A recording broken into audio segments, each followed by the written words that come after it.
My boyfriend's family spoke Spanish all night, thinking I couldn't understand. I'd been dating Carlos for 3 months when he invited me to his little sister's quinceañera. Fair warning, he said. My family gets loud and switches to Spanish when they're excited. Just smile and nod. I'll translate when I can. What Carlos didn't know, I'd been a food and culture writer for City Lifestyle magazine for 5 years under the name Elena Rodriguez, fluent in Spanish. I'd covered more quinceañeras than most people had attended. The moment we walked in, I was amazed. Pink and gold everywhere. Mariachi playing full blast. The air thick with the smell of fresh Mexican food. His sister Isabella glowed in her dress like royalty. Carlos's mom, Rosa, pulled me into a hug. Welcome, mija. You look beautiful. Then she leaned into Carlos and whispered in Spanish.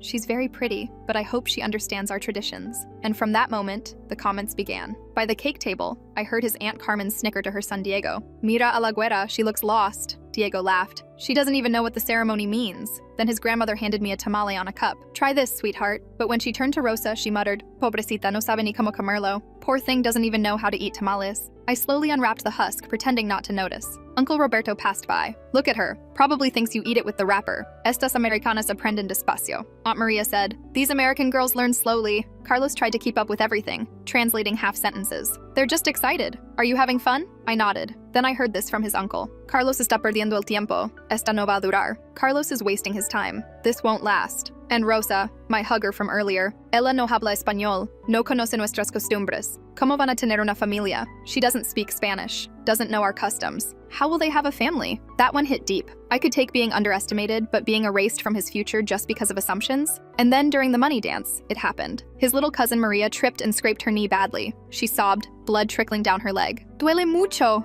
It hurts so much. That's when I was done being quiet. I knelt down and said in perfect Spanish, Tranquila, mi amor. Déjame ver tu rodita. Vas a estar bien. Calm down, love. Let me see your little knee. You'll be okay. The entire family went dead silent. Conversation stopped. Forks hovered midair. I kept tending to Maria. You know, I said, when I was your age, I fell at a party too. My grandma said, scars mean you lived your best life that day. Maria giggled through her tears. You speak Spanish so well. I stood up. The silence was loud. I looked around at all the shocked faces, the same ones who whispered all night thinking I didn't understand. I heard everything, I said. The jokes, the judgment, the comments about my future with Carlos. Carlos's face was frozen. You speak Spanish? Since when? Since always, I said. Then I pulled a card from my purse. I'm Elena Rodriguez. I write for City Lifestyle. I've covered cultural celebrations for 5 years. I've written about quinceañeras more times than I can count. I understand your traditions. Rosa gasped. Wait, you're Elena Rodriguez? The article about the Hernandez quinceañera? That was you? I nodded. And this celebration, it's more beautiful than anything I've ever covered. The love, the detail, the history, it's perfect. His grandmother stood up, tearful. Forgive us, Hisha. We didn't know. You didn't ask, I said gently. You assumed. Carlos took my hand, stunned. Why didn't you tell me? You never asked. You assumed I needed protection from your world instead of seeing I might already be part of it. The grandmother touched my face. Teresa, you came back. Rosa tried to guide her away. Mama, no, that's Carlos's girlfriend. But grandmother held my face, studying me. I'm sorry we said those things about your writing. The family shifted uncomfortably. Then her eyes changed, suddenly sharp. You need to leave. Leave this boy before they do to you what we did to Teresa. She wasn't confused anymore. Rosa went pale. Mama, don't. But grandmother turned to her daughter. We killed that girl's spirit, and you know it. The room went silent. Then grandmother pulled something from her dress pocket. A death certificate dated 15 years ago. Teresa's name at the top, cause of death left blank. The paper shook in her wrinkled hands. I stared at it, my brain trying to make sense of what I was seeing.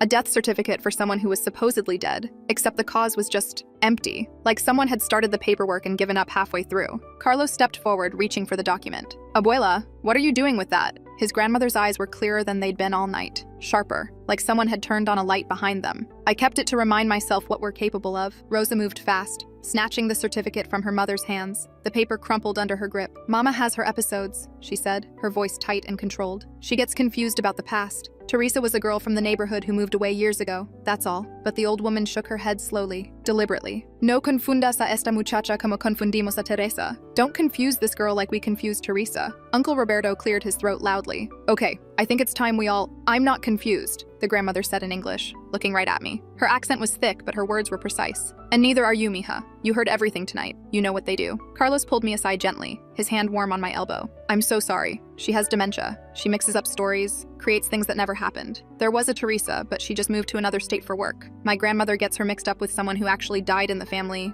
like years ago. I wanted to believe him. The way he looked at me, so earnest, so embarrassed. His eyes were soft and apologetic. The rest of the family had already started moving, talking. talking, trying to restart the party like nothing happened. Someone turned the music back up. Conversations resumed at half volume. "Let me take you home," Carlos said quietly. "I'm really sorry about all of this. This isn't how I wanted tonight to go." I glanced back at the grandmother. She was watching me with those sharp eyes, and she mouthed one word, "Corey, run." In the car, Carlos held my hand at every red light. His thumb traced circles on my skin, a gesture that usually made me feel safe. "My family loved you. Before the grandmother thing, I mean. They were really impressed. They talked about me like I wasn't there for 2 hours straight." "I know," he squeezed my hand. "And that was wrong. But you have to understand, they've seen me date girls who didn't care about our culture, who treated family dinners like some kind of obligation. They were protecting me. They were wrong. But I get why they did it, you know?" I stared out the window, watching the streets pass. "Your grandmother seemed pretty clear about Teresa. She has good days and bad days," he said softly. "Today was apparently a bad day. She's scared she'll forget people, so sometimes she creates these dramatic stories to make sure she remembers. It's sad, actually. My mom cries about it all the time." That made sense. Sort of. Dementia did that to people. Made them mix up timelines and create false memories. We pulled up to my apartment. Carlos walked me to my door, kissed my forehead like I was something precious. "Come to Sunday dinner. Please, let my mom apologize properly. Let my family show you who they really are when they're not being protective idiots." I hesitated. Something felt off, but I couldn't name it. "Please," he said again. His eyes were so hopeful. "I really like you. I don't want my abuela's confusion to ruin something good."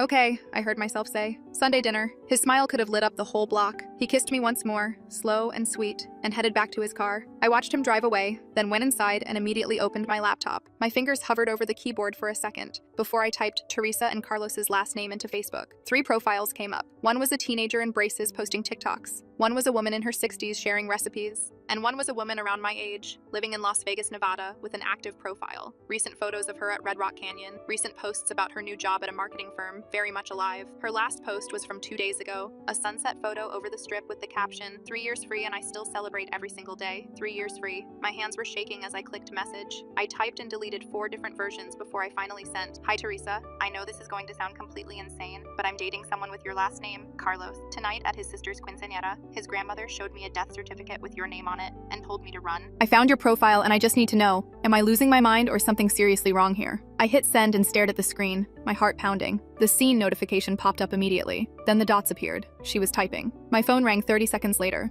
a Nevada number. I answered with shaking hands. "Hello? Did they criticize you all night in Spanish thinking you couldn't understand, then flip to being sweet and welcoming the second they found out you could?" Her voice was urgent, breathless, like she'd been running. "Tell me the truth." My stomach dropped. "Yes, exactly that. And Rosa, Carlos's mom, did she hug you like you were already family? Called you mija right away?" "Yeah." "Oh my God." I heard her moving around on the other end, footsteps on hardwood. "Okay, listen to me very carefully. That's the test. They want you to feel like an outsider so Carlos becomes your only translator to their world, your only access point, your only bridge to understanding them. Do you understand what I'm saying?" I sat down hard on my couch. "You dated him for 2 years." Her voice cracked. 2 years where I slowly stopped being myself. By the end, I couldn't make a single decision without checking with Rosa first. Not one. I'd stopped seeing my friends because Rosa always needed help with something when I had plans. I dressed how she told me to dress because she said Carlos preferred certain styles. I ate what she told me to eat. I felt grateful, like genuinely grateful, when they approved of me, like it was some kind of gift they were giving me. Teresa. I left when I realized I couldn't remember the last time I'd made a choice that was just mine. When I looked in the mirror and didn't recognize the person staring back. She paused and I heard her breathing hard. "The death certificate is real. Rosa made it after I left. She told everyone I died in a car accident because to her, leaving the family is the same as dying. You stop existing if you're not part of their world. You become dead to them, literally." I felt sick. That's insane. It is. It absolutely is. But here's what you need to understand. It doesn't happen all at once. It's slow, so slow you don't notice. Little changes that seem reasonable, little compromises that make sense in the moment, and by the time you realize what's happening, you're already in so deep that leaving feels impossible. Her voice got quieter. "You're already changing and you don't even know it yet. I'm not." Check your text to Carlos from the past few weeks. Right now. Really look at them. I pulled up our message thread with my free hand, scrolling back through conversations. And there it was, like a pattern I'd somehow missed. "Is it okay if I take this work assignment? It's out of town for a few days and I know we usually do dinner Wednesdays. What do you think I should wear to my friend's wedding?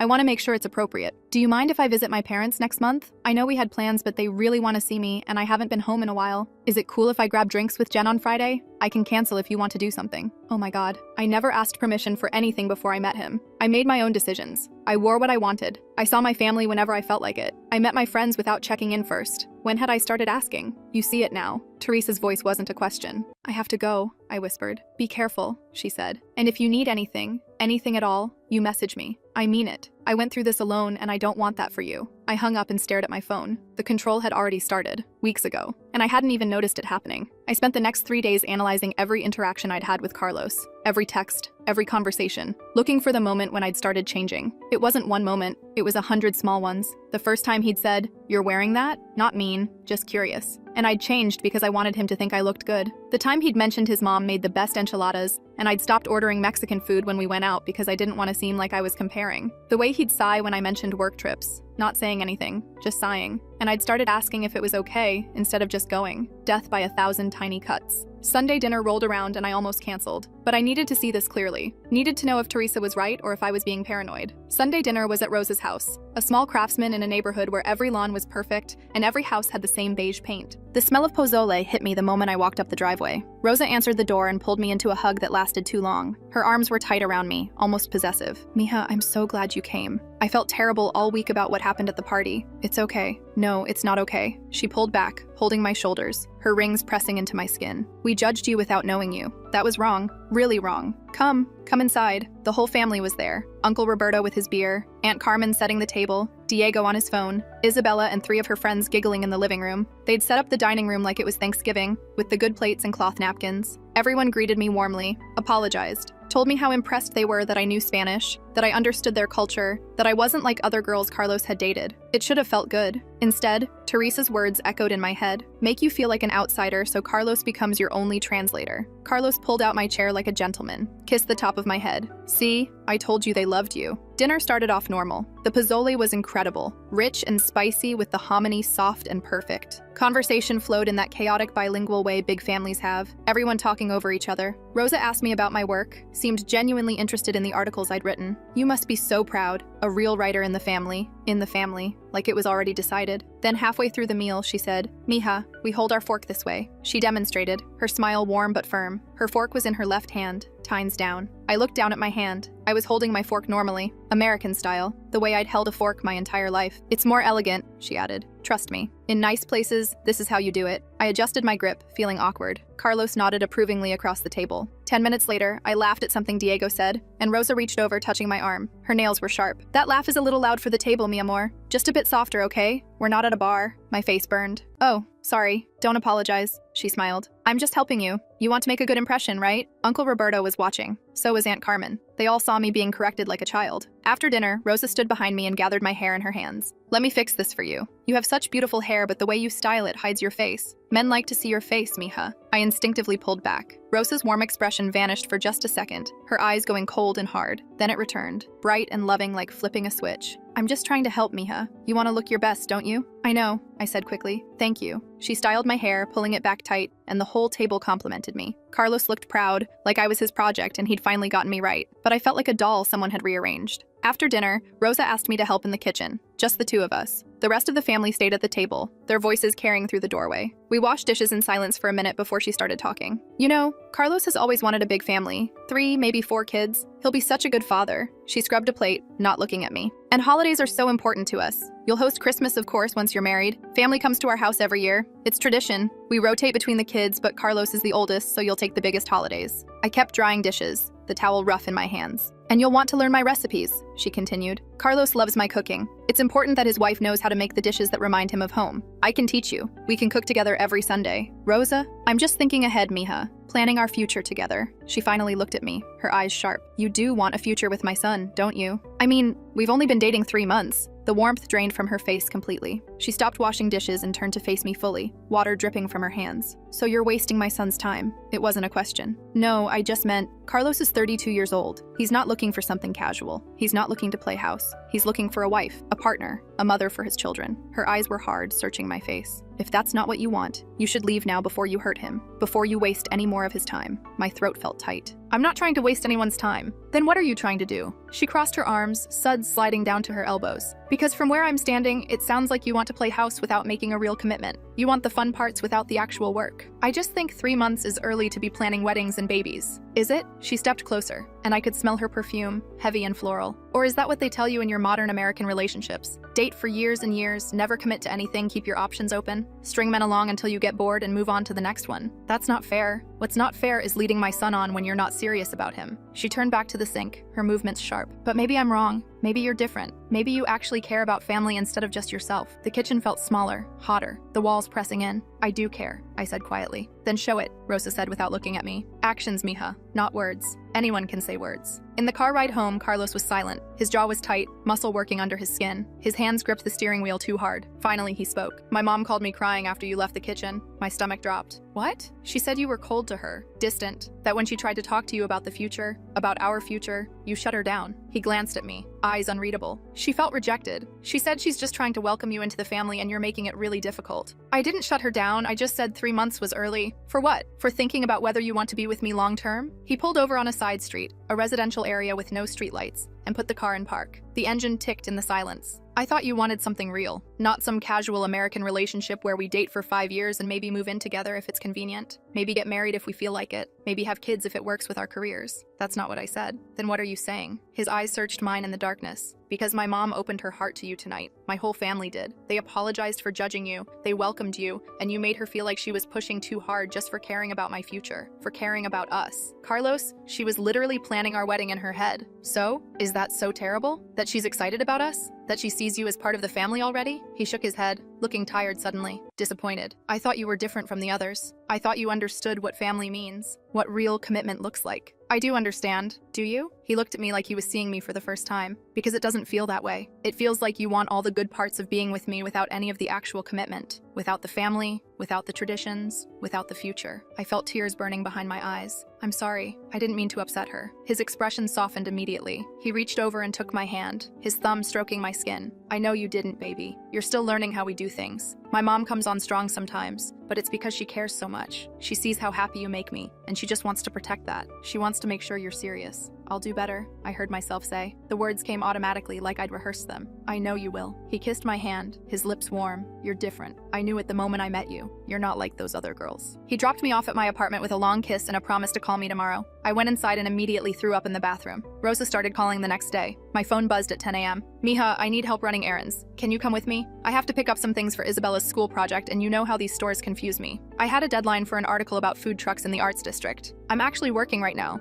Oh, a pause, long and heavy. Of course. Your work is important. I understand. But her tone said she didn't understand at all. Her tone said I was choosing work over family, over her. 2 hours later, Carlos texted. Mom said she asked for help and you were too busy. She's hurt. She does a lot for us, and I think it would mean a lot if you could help her sometimes. I called Rosa back. What time do you need me? Her voice brightened immediately, like sunshine breaking through clouds. You're such a sweet girl. 2 o'clock? I canceled my afternoon and rescheduled my interview with the taco truck owner. The next day, she needed help picking up Isabella from school because her car was making a weird noise. The day after that, she needed someone to translate at a doctor's appointment because the receptionist spoke too fast. Then she needed help grocery shopping because the bags were too heavy. Then she needed help organizing her closet because her back hurt. Each request alone was reasonable. Helpful daughter-in-law stuff, normal family things. But they came constantly, every single day, sometimes twice a day. And each time I said I couldn't, Rosa's voice would get small and wounded. Oh, I thought we were building something real. I thought you wanted to be part of this family. But it's okay. I understand. You're busy. Then, like clockwork, Carlos would text or call, mentioning casually that his mom was hurt, that she felt like I didn't care, that maybe I wasn't as family-oriented as he'd thought, and I'd rearrange my schedule, cancel plans, push back work, show up with a smile.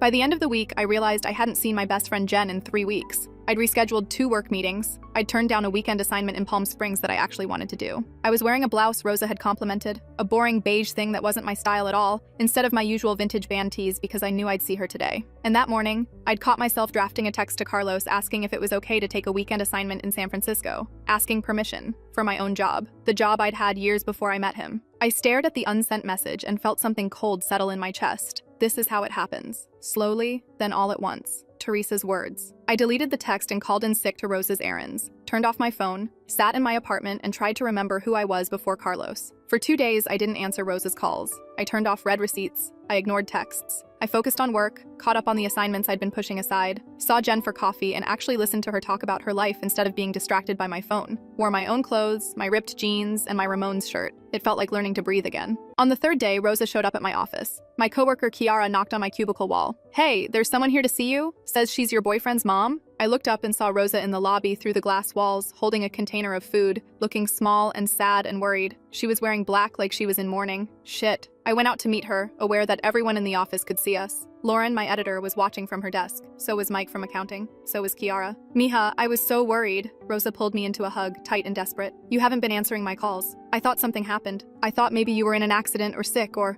I'm sorry, I've just been swamped with work. I know. You work so hard. She held up the container and I could see it was pozole, the same kind from Sunday dinner. I made you lunch. Your favorite. I remembered you loved it. Kiara was definitely watching. So was Lauren. So was the intern whose name I couldn't remember. That's really sweet, but I just wanted to be close to my future daughter-in-law, Rosa said, loud enough for the whole office to hear. Her voice carried across the open floor plan. I know I can be too much sometimes. I know I call too much and ask for too much help. I just care so much about you and Carlos. I just want us to be close, like real family. My face burned. Everyone was looking now, pretending they weren't. Conversations had stopped. Keyboards had gone silent. Thank you, I said, taking the container. The plastic was warm in my hands. I really appreciate it. Good. She smiled, but her eyes were hard. Satisfied. She'd won something. I'll let you get back to work. Call me later, okay? I miss hearing your voice. I nodded. She left, and I stood there holding pozole while my coworkers pretended they weren't staring. Lauren caught my eye and mouthed, "You okay?" I nodded and went back to my desk, but I wasn't okay. I felt trapped, humiliated, like I'd just been marked in front of everyone I worked with, like Rosa had pissed on a tree and established territory. That night, Carlos came over without calling first. He used the key I'd given him last month. When had I given him a key? And was sitting on my couch when I got home from a late meeting. Baby, what's going on? He sat there looking genuinely confused, genuinely hurt. My mom is devastated. She says you've been avoiding her, that you were cold when she brought you lunch today. She said you barely even thanked her. I wasn't cold. She's crying, Elena. Like actually crying.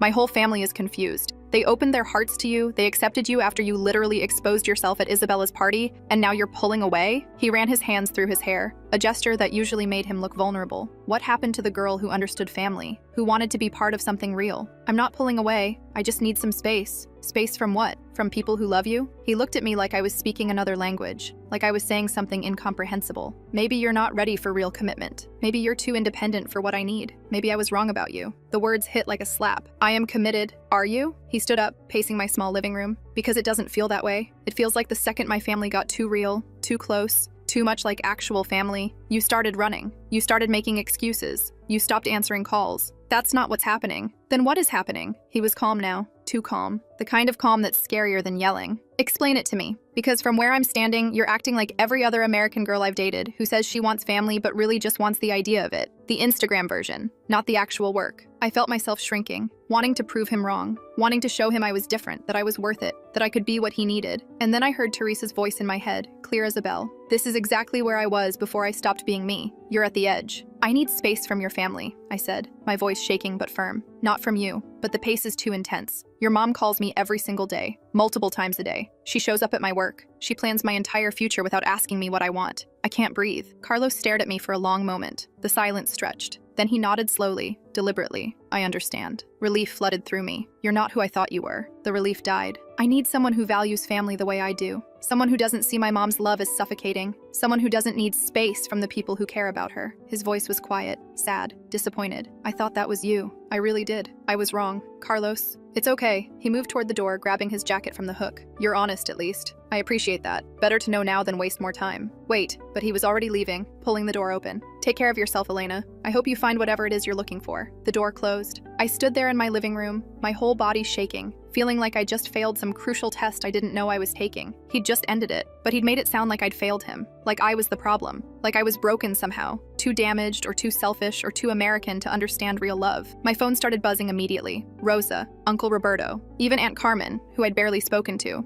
The messages came in rapid fire, one after another, filling my screen. Rosa, how could you do this to my son? After everything we did for you, we welcomed you like family and this is how you repay us? Roberto, you led that boy on. Selfish. I knew you weren't serious. Carmen, we welcomed you into our home and this is what you do? Break his heart because you're too immature to handle a real relationship? Diego, Carlos deserves better. You wasted his time. They were attacking as a unit, coordinated, like they'd been waiting for this moment, like they had a group chat where Rosa had said, she broke up with him, attack now. I blocked all of them and sat on my couch shaking. Then I called Teresa. She answered on the first ring. What happened? I told him I needed space from his family and he broke up with me. My voice was shaking, tears running down my face. But he made it sound like it was my choice, like I failed some test. And now his whole family is texting me, calling me selfish and saying I led him on. That's the final manipulation, Teresa said quietly, and I could hear her moving around, probably pacing like she did when she was upset. He ends it, but frames it as your failure, makes you feel like you're the one who messed up, so you'll beg to stay in the trap, so you'll promise to do better and let them have more control.